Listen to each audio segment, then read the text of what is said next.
Auto కార్మిక సంఘాలతో ప్రభుత్వం చర్చలు సఫలమయ్యాయి. ఆటో కార్మికుల డిమాండ్లను ప్రభుత్వం అంగీకరించింది. ఆటో కార్మిక సంఘాల నేతలతో మంత్రి పొన్నాం ప్రభాకర్ చర్చలు జరిపారు. కార్మికుల అన్ని డిమాండ్లకు ఆయన సానుకూలంగా స్పందించడంతో ఈ అర్ధరాత్రి నుంచి తలపెట్టిన సమ్మెను విరమించారు ఆటో కార్మికులు.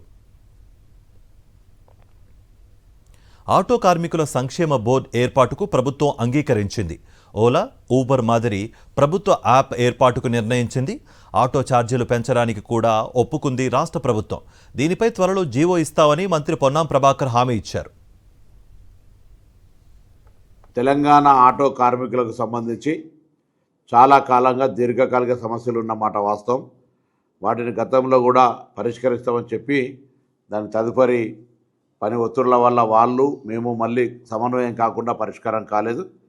కానీ ఈరోజు రవాణా శాఖ కమిషనర్ ఇలంబర్తి గారి నాయకత్వంలో మా additional transport commissioner, joint transport కమిషనర్లు ఆటో కార్మికులతోటి చర్చలు జరిపిన సందర్భంగా ఈ సమ్మెను నివారించి ఆటో కార్మికులు ఎదుర్కొంటున్న సమస్యలు పరిష్కరించడానికి ప్రభుత్వం సానుకూలంగా స్పందించిన మాటని ఈ సందర్భంగా తెలియజేస్తా ఉన్నాను.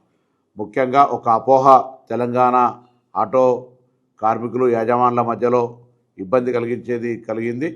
ఆర్టీసీ ఈవీ ఆటోలు కొంటుందనే ఒక దుష్ప్రచారం జరిగింది. అది అవాస్తవం. ఎక్కడ కూడా అటువంటి చర్చ కూడా జరగలేదు. మేము లాస్ట్ మైల్ కనెక్టివిటీ కావాలంటున్నాం తప్ప ఆటోలు ఆర్టీసీ ఎప్పుడు కొనుగోలు చేసే ప్రస్తావన రాదు అనేటువంటి మాటను మనవి చేసినాం. దాంతోపాటుగా ఈరోజు 2012లో పెంచినటువంటి మీటర్ ఛార్జీలను పెంచాలని చెప్పినారు.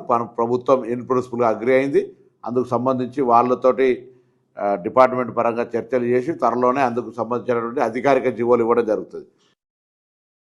మరిన్ని అప్డేట్స్ కోసం ఛానల్ను సబ్స్క్రైబ్ చేయండి. నోటిఫికేషన్స్ కోసం బెల్ ఐకాన్ పై క్లిక్ చేయండి.